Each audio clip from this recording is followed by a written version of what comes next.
Welcome to a brand new episode of the New 100 Longevity Campaign.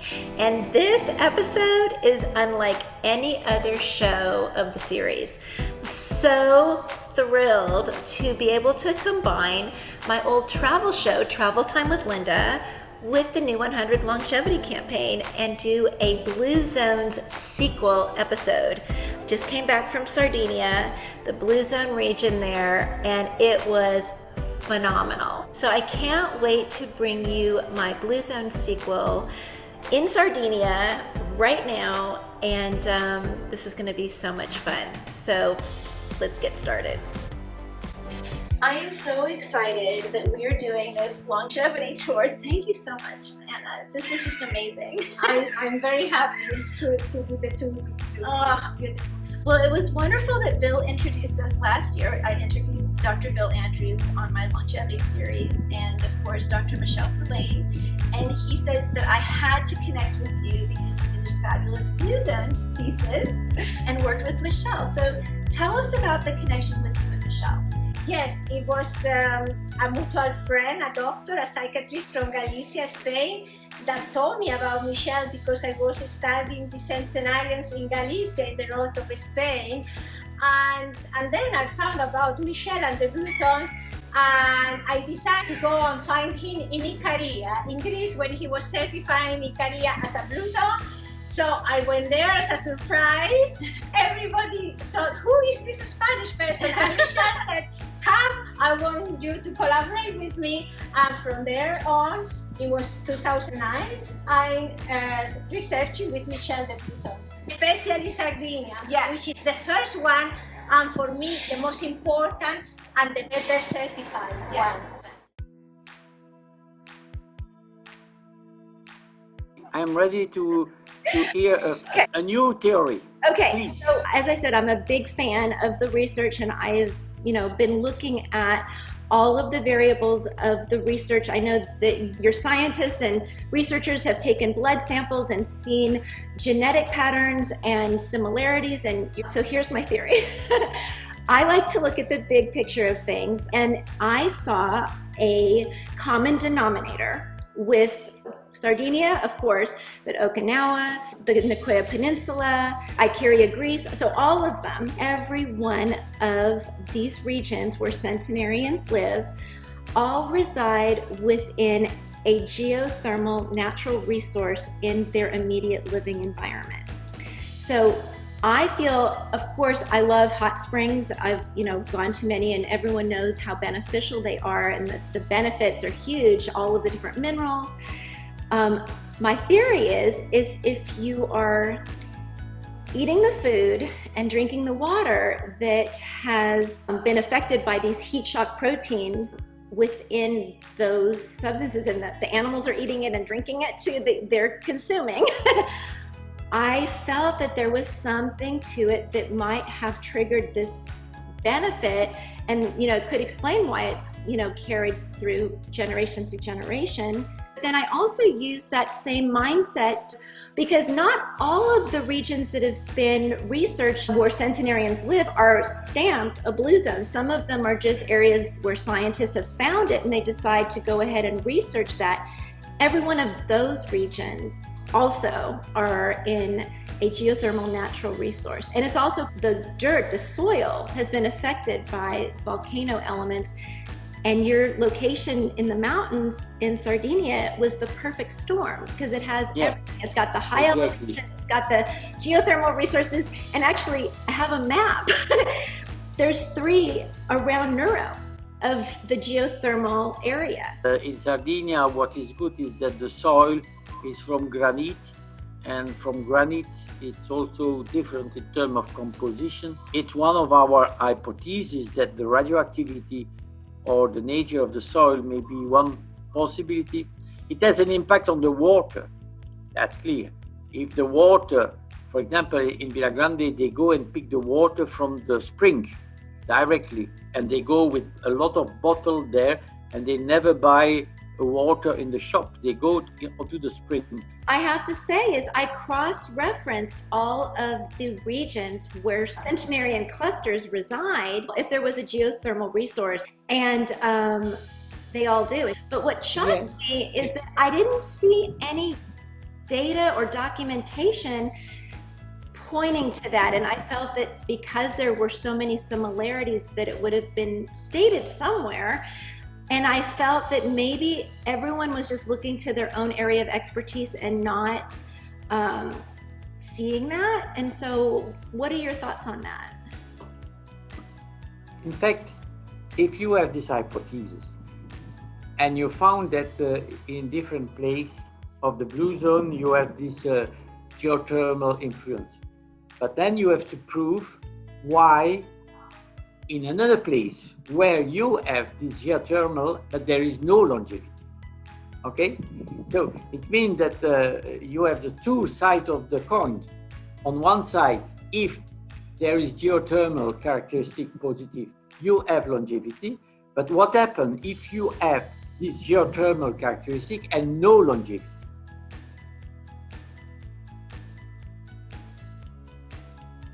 We have not yet explained why men in Sardinia live so long. In fact, they live as long as women. Why? You have to find explanation. Okay, let me ask you this. In Villa Grande in Sardinia, what are the habits of men and how do they differ, if any difference, from other regions? Ah, yes, there are some difference. You know, we will laugh a bit. Wait. Men were outside of the household most of the year because they were shepherds and they went to the mountain during the summer and to the plain during the winter. And they come back at home only 1 week in May and 1 week in November, which means that that explains it right there. Ding, ding, ding. This is the best solution, to be far from women, in the mountain, running with animals, having very good milk and so on. And they just come back in May to do some baby and the same in November. And you can see directly that the baby come 9 months later. Okay, so let me just share with you what my interpretation is, because from a male standpoint, of course, oh, well, it's all the nagging and the harassment and the stress that a woman could bring upon her husband, and avoiding all of that could be a huge benefit. That's where you're going with this. But my mindset is thinking, okay, it even the playing field, because where's the geothermal natural resource? It's in the immediate environment. If you are one with nature and drinking the water, eating the food. I know that, in fact, men has a different food compared to women. They have a different water. They have a lot of things that are different. You will see how important the family is, because we are going to visit the shepherd family, and you will have the opportunity to see. So excited. I can't wait to meet them and to ask the shepherd and his family wonderful questions. Fantastic.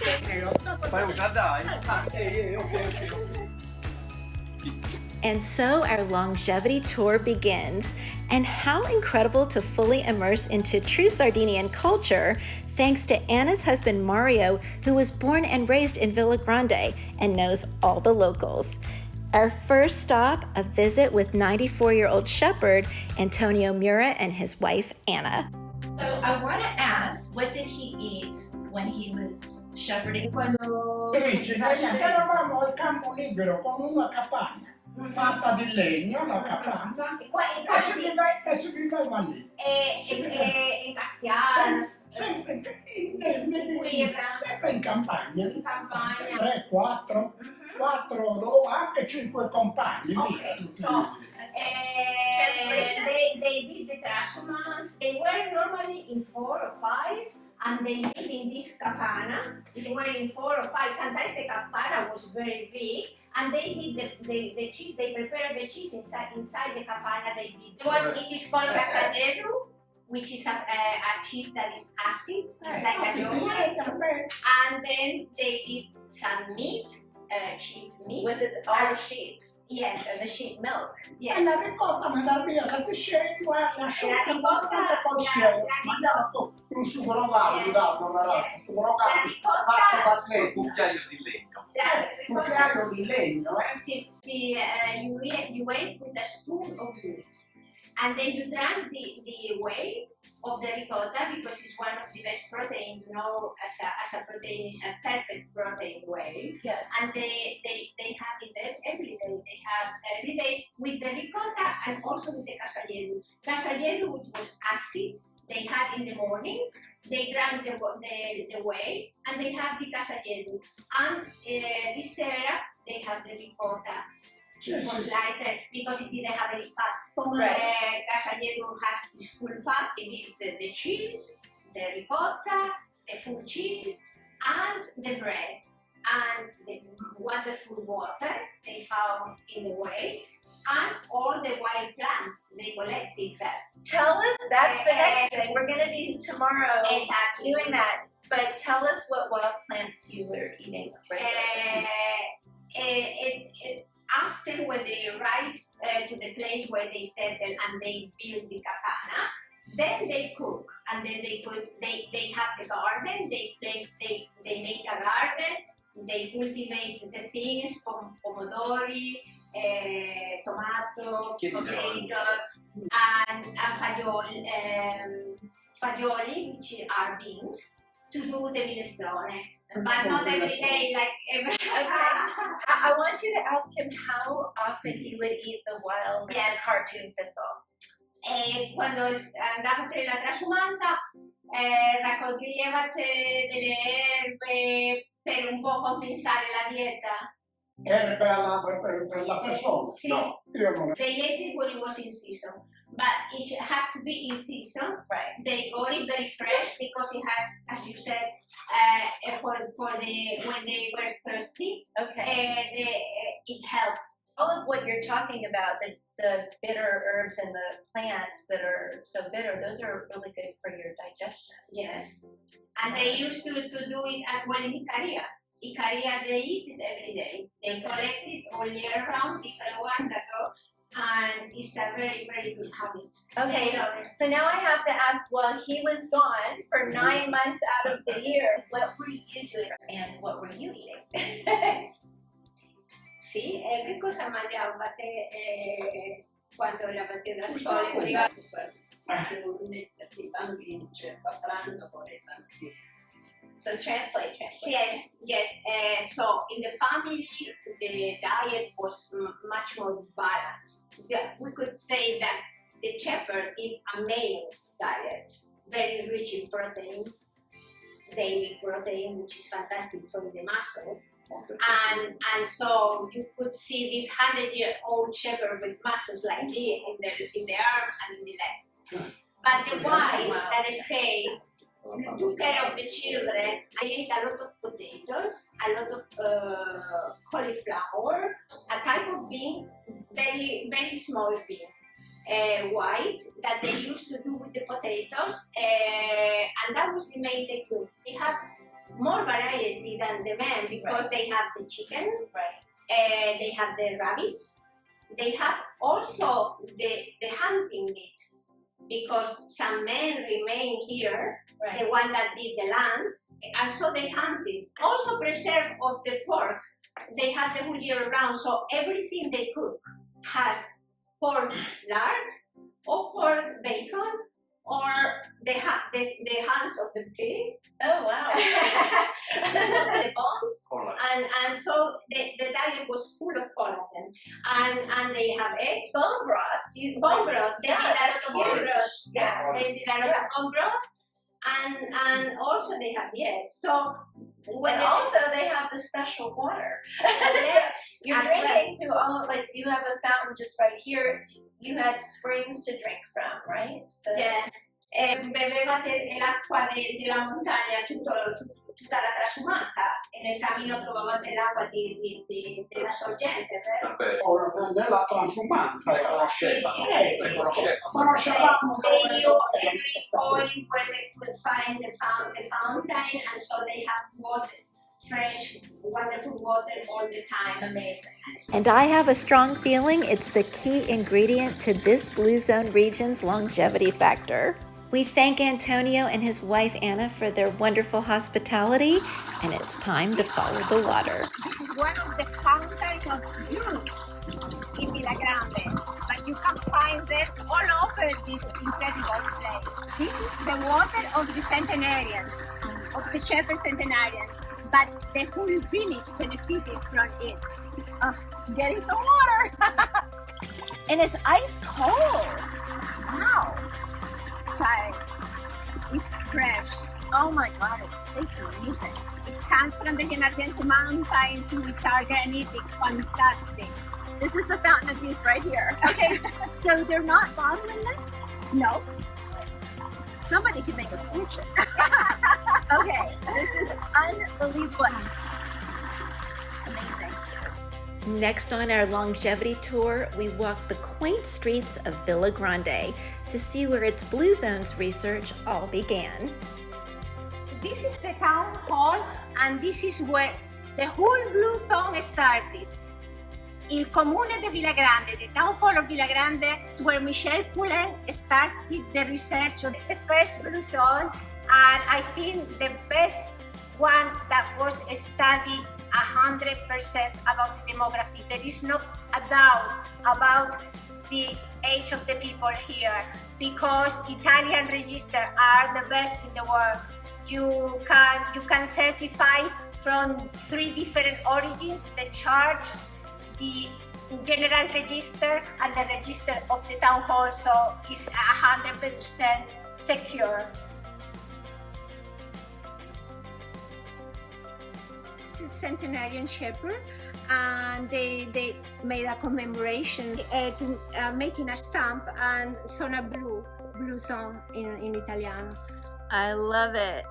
That's fabulous. And he's wearing his corduroy shepherd's hat. Yes, and he has the medal from the war and things, religious things, because they were very religious. The next day, we met with botanist Valentina Allegria to tour the mountainous region of Jerzu, the town of Ogliastra, and the epicenter of where the shepherds passed during transhumance to collect all their medicinal plants for their trip. My passion for the plant is thanks my grandma, because when I was a baby, I go with my grandma to collect the herbal, and I have a big passion for the herb. And after, I go to Cagliari at the university to study herboristeria. And I love walking the nature, collect and transmit my passion of the people with me. And this is my favorite job. It's amazing. Yes, I love it. Yes, we are in the mountains where the shepherds collected the wild plants, very bitter plants. Where they used to prepare soup, pasta, and they add these plants. When they finish the transhumance and settle in the lowlands, where it's more grassy land, also for the animals, then they use the nettle, the wild artichoke, sage, rosemary, and electricin, and thyme, artichoke. This is cardew. Sì, carciofo, yes. Oh my gosh. Yes. Lo preparavano Sì, nella sì. parte di sopra. Allora, praticamente devi spiegarle che quando era ancora verde, quindi c'era il bocciolo, non era aperto, qua, anche ora oggi, si raccoglie e si fa sott'olio. E poi out of season. Normally the wild artichoke will need to be closed, very green, and they collect the head and they prepare it in olive oil in a jar. So this is wild cardoon thistle. No, yes, wild artichoke, and it's very bitter, and they will use in different dishes. And this is also used by the shepherds as a thirst quencher. Yes, they used to do to repair problem with the stomach, with the liver. When they feel an indigestion, they will try to find the wild herbs and plants that were bitter, and they love that. This is Cardo di Casabona. It's an endemic plant. Endemic, it's a plant to grow up only in a part of Sardinia. For example, in Sardinia, you find this cardo only here. In fact, Sardinia is very famous in the world because the 10% of Florist population you find only here. It's very important for the culture and the Sardinian tradition. This is the third type of mint we found in the way. There are so many different type of mint because they grow with the place is rich in water. This one has an incredible smell, penetrating smell, and it was the one the shepherd used to clean their teeth. They use it as a chewing gum. And there, another type of thistle. This is another type of thistle. It was not to eat, it was used like a comb. Oh, wow. I love it. Very interesting. Yes, nature. This is another important plant in the culture of shepherds. Collect this and this, and you, and after you smell.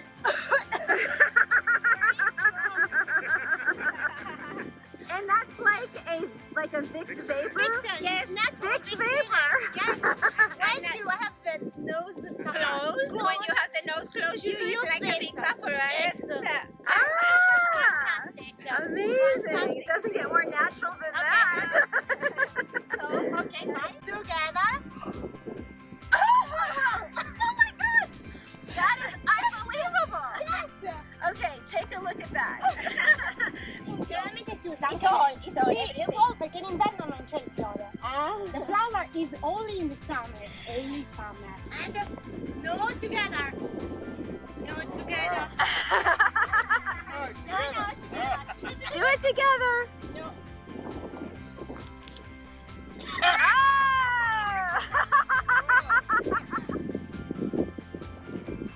This is Helichrysum italicum, and it's not endemic because there is here in this part of Sardinia another Helichrysum saxatile. He grew up only here, but this in all Italy, in Mediterranean area. Okay, this. Exactly. This. And the other one, the autochthonous one, has been studied for cancer properties. Sì, Yes, it was discovered in Arsana. per l'herpes. For the herpes and for the cancer. That's a Sheila. It's a sort of wild onion, and when you want to kill people, you can cook because the taste is similar, sweet, agreeable, and you can use this. Oh my gosh. And it looks just like an onion. Onion Sheila. Okay. The real Sheila. Cipolla marina is marine onion. And it's poisonous. Yes, yes. Oh my gosh, that's In fact, crazy. in Sardinia, people use to kill the mouse. This is the life of shepherds. Shepherds. Here is where they were. Shepherds. Their paradise. It was their paradise.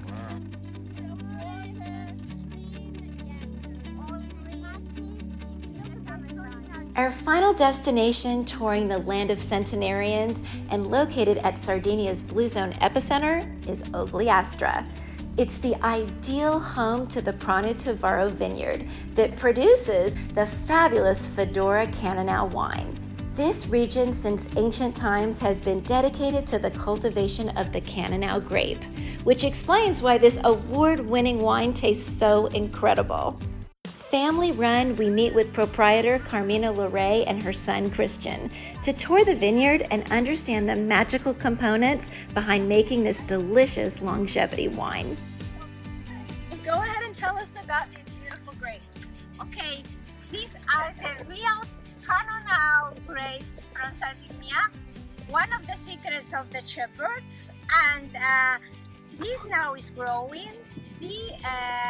The grapes will be ready in September, and this will make the most beautiful wine that is full of antioxidants, and the color is incredible. You have to come here to see it.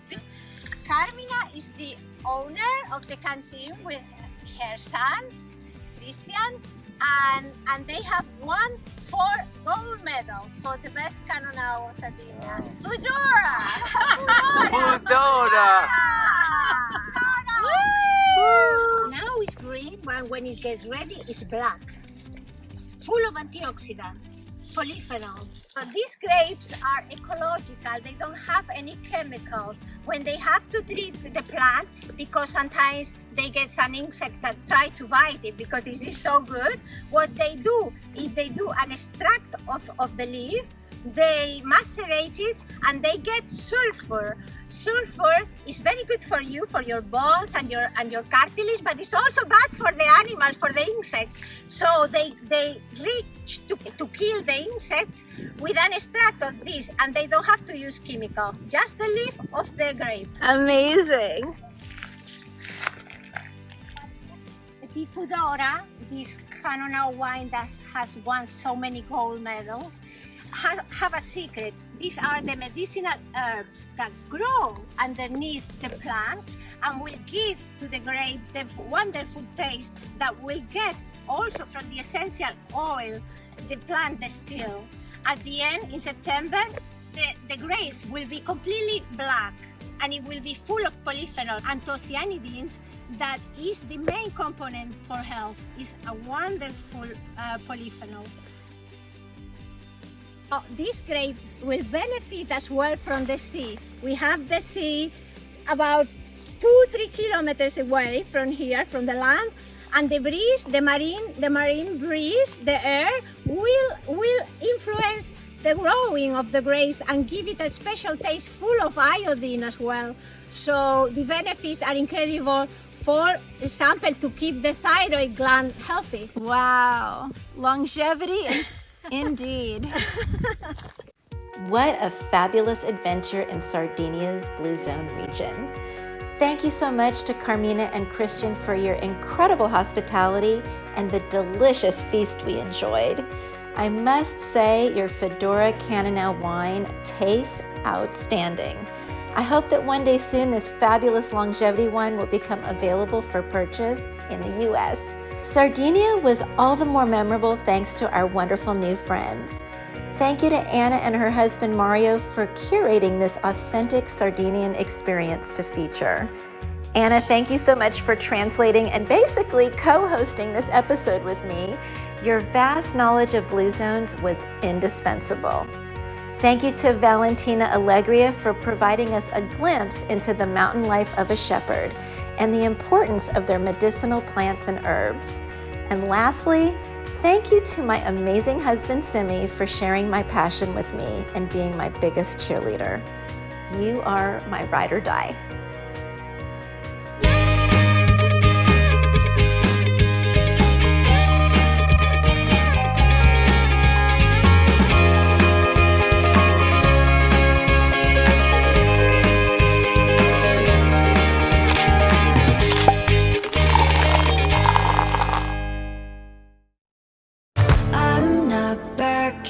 Down, 'cause the future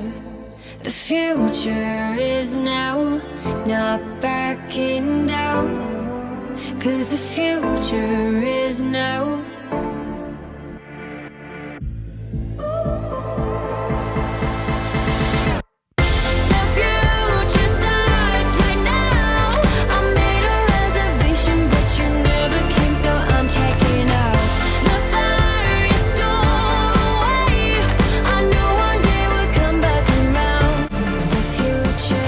Now